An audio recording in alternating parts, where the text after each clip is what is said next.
다음은 한 주간의 시정 소식과 뒷이야기를 알아보는 시정 브리핑 순서입니다.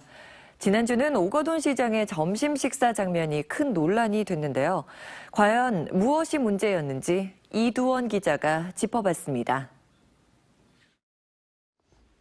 네, 한 주간의 시정 소식을 키워드를 통해 알아보겠습니다. 첫 번째 키워드는 오 시장의 오찬입니다. 지난주 오거돈 시장의 점심 식사 장면을 담은 한 장의 사진이 인터넷을 뜨겁게 달궜는데요. 당시 오 시장은 시청 비정규직 정규직화 기자회견을 한 뒤 해당 직원들과 오찬 자리를 가졌습니다. 이 자리에서 오 시장이 여성 직원들 가운데 앉아있는 모습이 한 장의 사진에 포착되는데요. 구시대적인 발상이라는 누리꾼들의 지적이 쏟아졌습니다. 이에 대해 부산시는 비정규직 정규직화에 대한 기대와 희망 등을 이야기하는 밝은 자리라 논란을 예상하지 못했다며 사과했는데요. 하지만 이런 해명도 충분치 않다는 목소리가 나오고 있어 논란이 이어지고 있는 상황입니다. 두 번째 키워드는 스마트 부산입니다. 부산시는 어제 스마트 부산, 행복한 시민을 비전으로 삼고 신산업을 창출하겠다고 브리핑했는데요. 우선 국내 최초로 지정된 국가시범도시 에코델타시티를 비롯해서 부산의 스마트 에너지, AI 등 4차 산업혁명에 다양한 미래 신기술이 구현되도록 하겠다고 밝혔습니다. 또 부산 전역에 무료 와이파이 존을 설치하겠다고 밝혀 눈길을 끌었습니다. 하당성 건설을 위한 용역을 지금 약 1억 정도 들여서 준비 중에 있습니다. 그래서 지난번에 전체적으로 적어도 공중 와이파이에 대해서는 부산 전역에서는 자유롭게. 하지만 지금까지 나왔던 스마트시티 계획과 크게 차별화되지 않아 다소 실망스럽다는 평가도 나왔습니다. 마지막 키워드는 부산 초고령화 대비는입니다.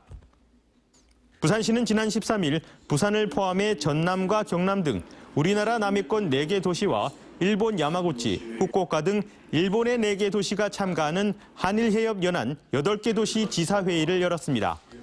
주제는 초고령 사회 대응 시책이었는데요. 이미 초고령 사회에 진입한 일본의 사례를 중심으로 다양한 논의가 오갔습니다. 부산도 2022년에는 초고령 사회에 진입하는데요. 부산시가 말뿐이 아닌 얼마나 실효성 있는 대비책을 내놓을지 관심을 갖고 지켜봐야겠습니다. 지금까지 시정 브리핑이었습니다.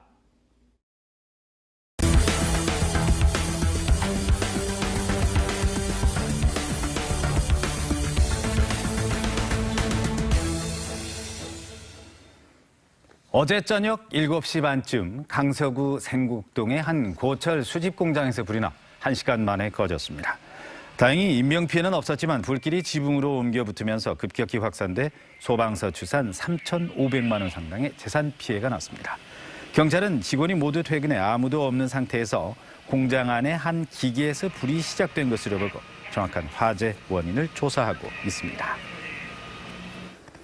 연제경찰서는 외제차를 싼 값에 수입 대행해주겠다고 속여 구입 비용을 가로챈 뒤 해외로 도피한 42살 A씨를 국제 공조 수사로 붙잡아 구속했습니다.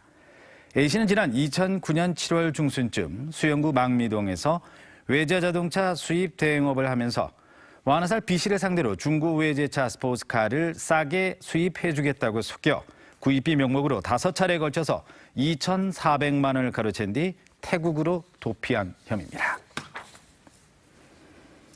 부산지법 형사 6부는 부산 교육감 선거에서 허위 사실을 공표한 혐의로 기소된 김성진 부산시 교육감 후보의 당시 언론특보 39살 A씨에게 벌금 200만 원을 선고했습니다. A씨는 부산시 교육감 선거를 앞두고 지난 6월 5일 전교조가 인정한 김성진이란 허위 사실이 포함된 광고를 2개의 지역 신문에 게재한 혐의로 재판에 넘겨졌습니다.